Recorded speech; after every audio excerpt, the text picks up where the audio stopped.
Michel. Allez.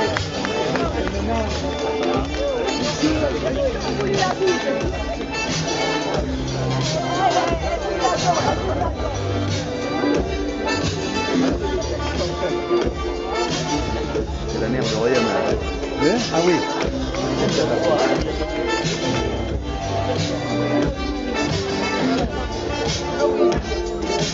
L'autre, c'est l'ancien maire de Mazères, qui était à le Covid.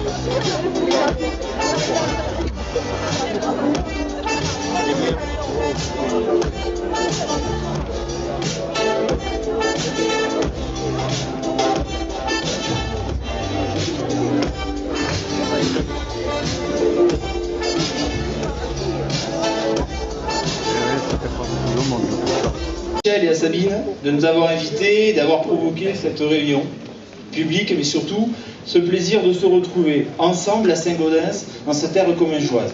Pour être bref, je voudrais d'abord saluer, remercier chaleureusement toutes celles et ceux qui depuis des mois, sans relâche, accompagnent Michel et Sabine pour faire que ce recours soit un fait acquis, que le Conseil constitutionnel en décembre ait acté et annulé cette élection. C'est grâce à vous, c'est grâce à votre implication, c'est grâce au travail de chacune et de chacun qu'effectivement on a pu faire dire la vérité et faire annuler ce scrutin. Et je tiens vraiment collectivement à vous remercier.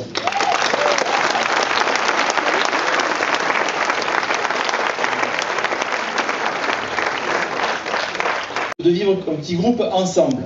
Alors c'est pas que c'est pas plaisant, mais c'est nécessaire et indispensable. Une campagne électorale, c'est d'abord un moment de rencontre, un moment de partage et une relation entre un candidat, un territoire et une envie et une appétence. Et pour ce faire, vous le verrez ce soir, Michel et Sabine n'ont rien à envier à personne. Ils sont de bons candidats et j'espère profondément que demain, ils seront d'excellents élus.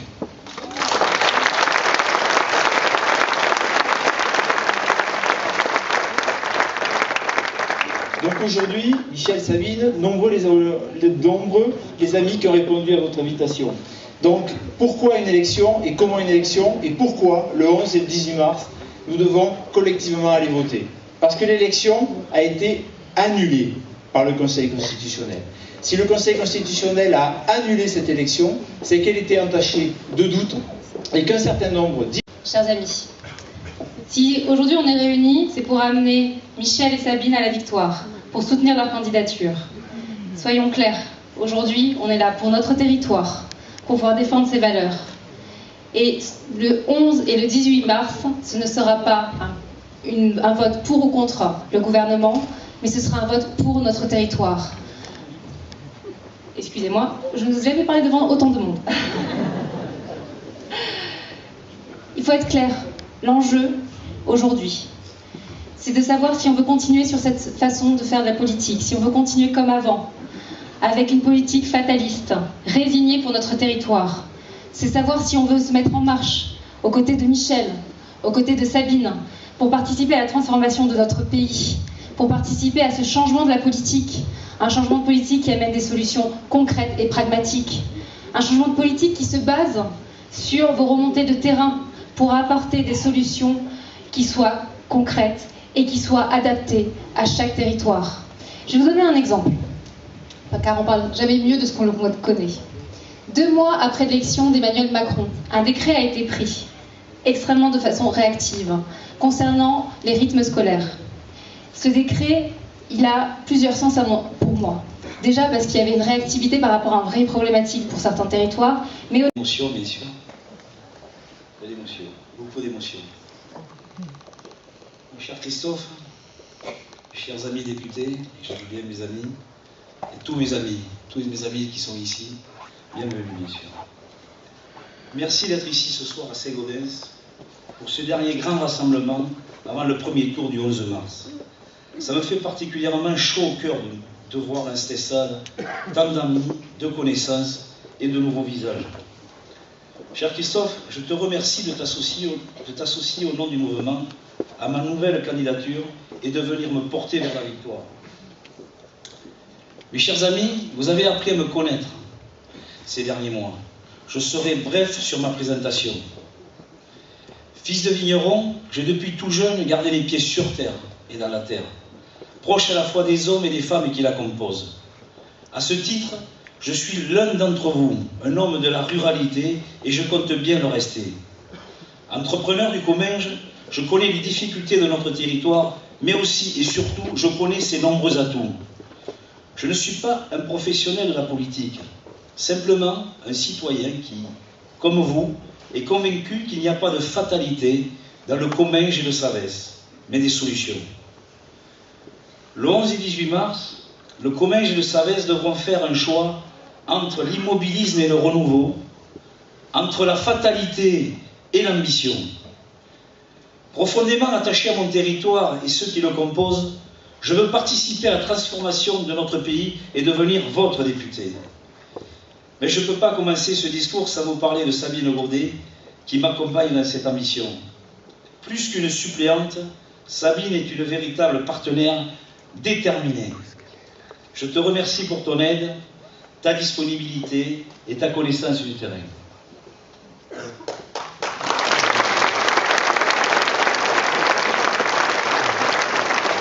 Le développement des maisons de santé en sont de parfaits exemples. Non, nos territoires ruraux ne seront pas et ne sont pas oubliés. Non, le tribunal de Saint-Gaudens ne fermera pas. Nous sommes dans un département qui gagne chaque année 20 000 habitants, mais où la population du Comminges, elle, chute. Nous ne sommes pas condamnés à devenir un simple lieu de vacances. Nous devons être acteurs, être en capacité d'accueillir des start-up, des entreprises innovantes, ou de donner envie à nos jeunes de rester dans ce territoire qui les a vus grandir. Je ne me résous pas à ce que le Comminges et le Savès restent en marge de cette formidable dynamique qui anime notre pays. Si je suis ici devant vous, c'est parce que je souhaite remettre la ruralité au centre des débats, recréer de la vie dans nos villages, redonner de l'espoir aux acteurs locaux, aux travailleurs, à nos agriculteurs. Au contact des agriculteurs de notre circonscription, j'ai beaucoup appris leur passion du métier, mais aussi leur mal-être de pouvoir vivre dignement de leur travail. Je suis allé à leur rencontre sur le terrain, plus récemment mardi au Salon de l'Agriculture. L'agriculture est un élément majeur pour notre territoire. Je m'engage à poursuivre l'effort du gouvernement, suite aux états généraux de l'alimentation, et créer des lois justes. Nous allons mieux répartir la valeur ajoutée, développer des circuits courts, faire travailler ensemble nos producteurs, nos abattoirs et nos distributeurs. Nous allons aussi faire monter en gamme nos productions en faisant la promotion des labels de qualité, du bio, et en interdisant les produits phytosanitaires dans nos cultures. Si je suis ici devant vous, c'est que je veux redonner à notre territoire la vitalité qu'il mérite et à nos agriculteurs la fierté oubliée. Je serai le garant de votre ruralité. Si je suis ici devant vous, c'est que je souhaite développer et désenclaver notre territoire pour le rendre attrayant. Que l'on vienne en vacances dans nos montagnes ou que l'on vienne s'y installer durablement avec un projet de vie. Je m'engage à restaurer et à valoriser la formation professionnelle et l'apprentissage. Chez nous, on manque de maçons, d'électriciens, de mécaniciens, de professionnels de la restauration et de l'hôtellerie, et j'en sais quelque chose. Ce n'est pas convenable car nous avons les moyens de les former à ces métiers avec nos lycées professionnels et nos CFA du Comminges. Beaucoup de choses ont été faites en 9 mois, notamment sur des sujets où nos prédécesseurs n'avaient pas pris leurs responsabilités.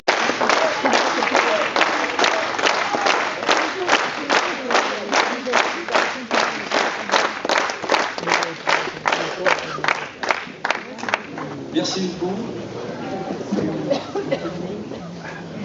On va y aller, je laisse la parole à Christophe, bien sûr. Je te laisse aller.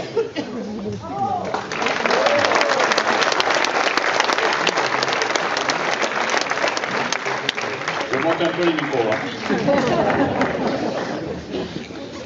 Mesdames, Messieurs, chers amis, sans plus de protocole, vous dire le plaisir que j'ai d'être ici à vos côtés, collectivement à vos côtés, à Sabine-et-Toi, pour ce moment important, un moment important de campagne. un moment de rassemblement, un moment de plaisir aussi, et ne boudons jamais notre plaisir de se retrouver dans l'engagement, quels que soient les choix politiques. J'aime ces moments où des femmes, des hommes se déplacent, viennent écouter, viennent rencontrer, viennent demander, viennent exiger, viennent revendiquer. Tout ça, c'est la démocratie, et elle s'exprime ainsi. Alors, elle s'exprime de façon très différente. Permettez-moi une toute petite anecdote personnelle, je vais vous raconter. Mon dernier meeting, c'était samedi à Saint-Laurent-du-Maroni, juste à côté, les Pyrénées à traverser, et quelques kilomètres supplémentaires. Et j'ai découvert une ambiance assez différente de celle de nos réunions publiques comme celle de ce soir. L'ambiance d'un meeting avec 1000 personnes, avec des gens qui crient tout le temps, qui dansent, qui chantent. Et même un candidat qui a fini, et je suis un peu déçu Michel, qui a fini en chantant son meeting, et voilà. Et là, imaginez la tête que j'avais dans mon siège à attendre que mon tour vienne quand une dizaine d'orateurs portés par une énergie absolument phénoménale avaient chauffé non pas la salle mais la place publique, et que le moment venait où il fallait que je cause.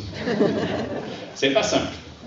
Mais juste avant, j'avais échappé aussi à l'Assawa, c'est-à-dire à la danse du fleuve, et où les danseurs sont venus me chercher pour monter sur scène et pour danser. Là, je me suis dit, mince, il va y avoir des vidéos, c'est pas possible. Et évidemment, j'ai fui cela. Mais si je vous parle de Saint-Laurent-du-Maroni, de ce candidat, ce jeune homme, Léani Cadon, 24 ans, un enfant du fleuve. Les enfants du fleuve, qu'on appelle ainsi, ce sont les descendants des esclaves qui, à un moment donné, se sont libérés du joug de ceux qui les tenaient en esclavage et ont créé des communautés loin le long du fleuve. Et c'est la première fois dans l'histoire qu'un enfant du fleuve a la majorité parlementaire, c'est de permettre à ces forces-là de s'exprimer, de réaliser, de faire. C'est de permettre que nous puissions les soutenir, les accompagner sur tout le territoire, et qu'on puisse individuellement et collectivement se projeter dans l'avenir. Le mandat qui nous a été confié, c'est celui de rassembler. Et quand j'écoute nos adversaires, ils sont nombreux nos adversaires, tous ceux qui sont les tenants d'un ancien système qui au fond garantissait leur place. Quand je les entends vouloir opposer la ville à la ruralité, les retraités aux salariés, les chefs d'entreprise aux acteurs de l'entreprise, quand j'entends celles et ceux qui systématiquement se positionnent contre et dans ces oppositions bien stériles, je crois qu'ils n'ont pas compris ce que nous sommes. Nous sommes la France. Nous sommes la France dans cette diversité, dans cette réalité multiple, dans ces oppositions qui peuvent exister. Mais faire politique, c'est faire rassemblement. C'est rassembler ces femmes, ces hommes et leur donner les moyens de tous agir ensemble. C'est ce travail-là que nous avons entrepris. Mais il serait illusoire et prétentieux de vouloir faire croire qu'en quelques mois, comme par magie, tout serait réglé. Et à l'inverse, ce serait une faute de considérer qu'au prétexte de quelques difficultés, nous devions renoncer. Le président de la République aurait pu opter pour la facilité, se contenter de récolter les fruits de la bonne conjoncture, mais il a fait un autre choix. Celui de montrer que nous sommes capables de mener des transformations d'ampleur et ambitieuses. C'est justement parce que les choses vont mieux d'un point de vue économique qu'il faut agir pour réparer la France. Quand d'autres, au fond, se préfèrent à l'exercice habituel, préféré, celui d'être des cigales, et au fond, d'hypothéquer l'avenir de chacune et de chacun qui viendra demain à nos responsabilités. C'est pour cela que nous sommes dans l'action permanente, et que le chef de l'État et le gouvernement ont besoin du soutien des Français pour accomplir ces transformations dont le pays a besoin en profondeur. Cette action, le président et son gouvernement l'accomplissent sans fléchir, car trop longtemps des décisions ont été repoussées, par facilité ou par faiblesse, mettant en cause la pérennité même de ce que nous sommes, de notre modèle économique et social, de notre capacité à peser sur notre propre destin. Agir pour ne pas subir, agir pour retrouver la maîtrise collective de notre avenir. C'est la feuille de route du gouvernement. Je vais illustrer sur quelques exemples. La dette. C'est quand même dingue ce que l'on fait dans ce pays. Depuis des années, on trouve normal de consommer presque quelquefois un tiers de ce que nous dépensons chaque année. Qui dans cette salle pourrait se permettre cela? 100 milliards. 110 milliards de dettes supplémentaires quand vous avez un budget de 300 milliards. Ces chiffres ne veulent rien dire. Mais imaginez, posez-vous la question, à chacune et chacun d'entre vous. Imaginez que vous puissiez dépenser un tiers de plus que ce que vous avez chaque mois. Et pourtant, c'est ce que la France fait. C'est ce que la France fait dans l'irresponsabilité totale depuis de longues années. Et oui, il nous faut baisser la dette. Il nous faut baisser la dette parce que c'est une menace même sur notre souveraineté. C'est une menace même sur notre capacité d'agir. C'est une menace même sur notre indépendance. Et pour cela, il faut aussi faire des efforts et dépenser moins d'argent public. Un autre exemple où on a su pendant très longtemps mettre la poussière sur le tapis. Un exemple d'actualité, la SNCF. Ce formidable service public, et nous savons l'importance qu'il a sur les grandes lignes comme sur les petites lignes. Et celle qui mène de Saint-Gaudens à Toulouse nous le montre chaque jour dans son importance. Mais la réalité, c'est quoi? C'est 14 milliards d'euros d'argent public chaque année.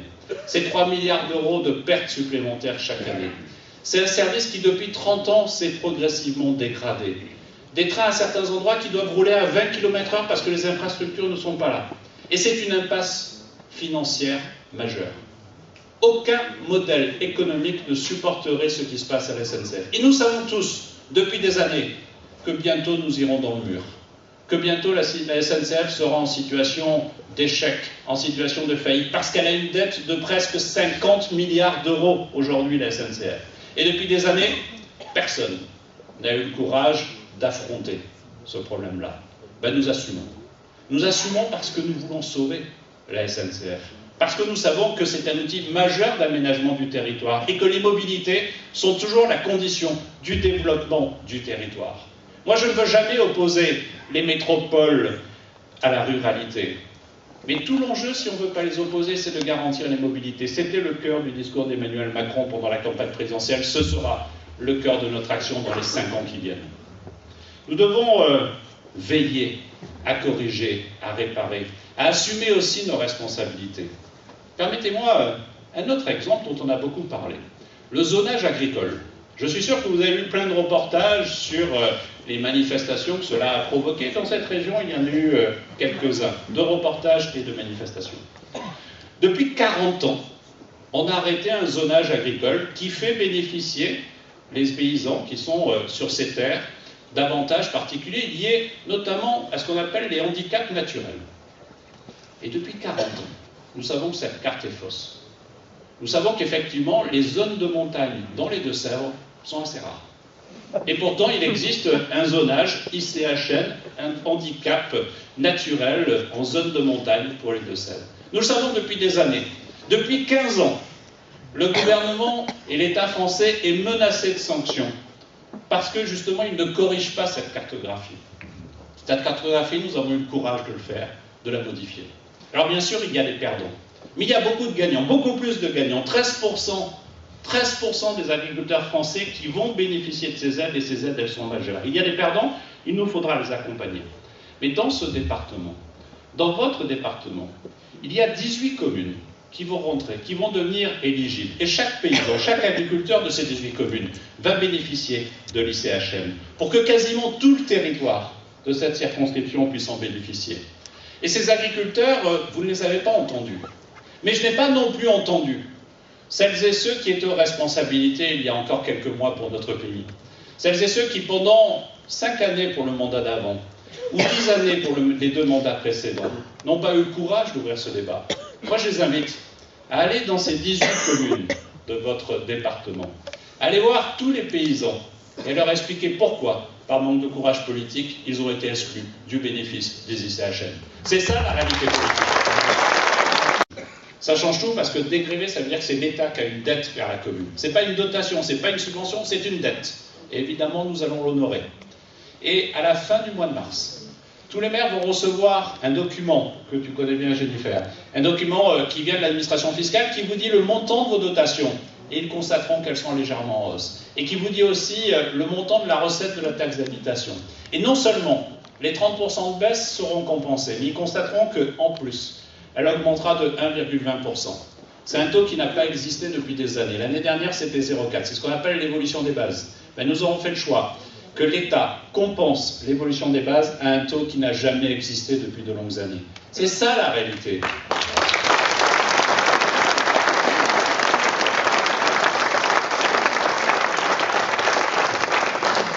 On arrête de me dire que On oublierait la ruralité quand on sait que l'État va mobiliser dans son loi de finances qui a été voté par le parlementaire ici présent, par les parlementaires ici présents, 1,8 milliard d'euros de dotation aux investissements. Là encore, un montant atteint par le gouvernement précédent, je dois le reconnaître, que nous avons maintenu à ce niveau-là. En quelques années, c'est passé de 600 millions d'euros à 1,8 milliard. C'est ça la réalité.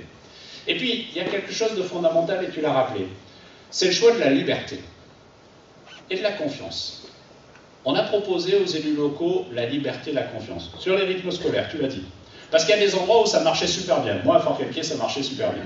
Mais il y a des endroits où ça ne marchait pas, parce qu'il n'y a pas forcément la ressource, notamment associative, il n'y a pas forcément un office municipal de la jeunesse et des sports, il n'y a pas forcément tous ces outils. Et on a dit au maire, vous choisissez, avec les parents, avec les enseignants.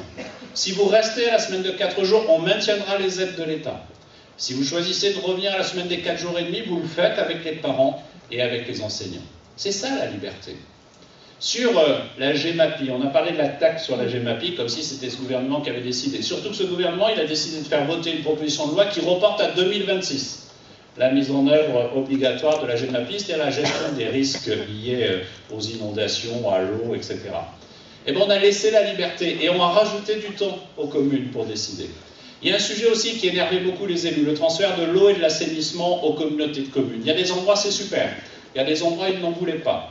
On va rendre la liberté aux communes de choisir si oui ou non elles veulent opter pour un transfert à la communauté de communes. Ce sont des choix fondamentaux parce que ce sont des choix de liberté. Et au fond, notre projet, quand il s'adresse comme ça aux collectivités, quand il s'adresse au territoire, quand il s'adresse à la France, notre projet, c'est de garantir à tous les Français de vivre libres sur toutes les menaces qui pèsent sur leur quotidien, y compris sur leur sécurité. C'est pour la France que nous voulons agir, tout simplement. Ce n'est pas pour tel ou tel clan. Nous voulons agir avec humilité. Et agir avec humilité, c'est avoir à l'esprit qu'au-delà du gouvernement, du Parlement, il y a toutes ces associations, tous ces bénévoles, tous ces militants, toutes ces personnes engagées qui transforment eux aussi le pays. Nous travaillerons et nous travaillons déjà avec eux. Nous travaillons à une transformation par tous. Agir, c'est aussi agir avec générosité. C'est garder en tête le sens de notre projet. Le projet d'efficacité économique, bien sûr, mais aussi de justice sociale. Un projet qui redonne à chacune et à chacun les moyens de s'émanciper, de choisir son avenir, de monter. Enfin, je pêchais beaucoup la mouche. Maintenant, j'ai arrêté de pêcher tout court, parce que le temps ne se prête pas. Mais je vous le dis, vous avez cette responsabilité. Ce soir, on partage un moment d'échange, un moment de convivialité. Et donc, vous avez quelques jours, 9 d'ici le premier tour, pour aller voir celles et ceux qui pourraient, par hasard, oublier d'aller voter et leur dire d'aller voter. D'aller voter pour cette dynamique, pour cette envie, pour cette ambition, pour cet homme. Merci beaucoup.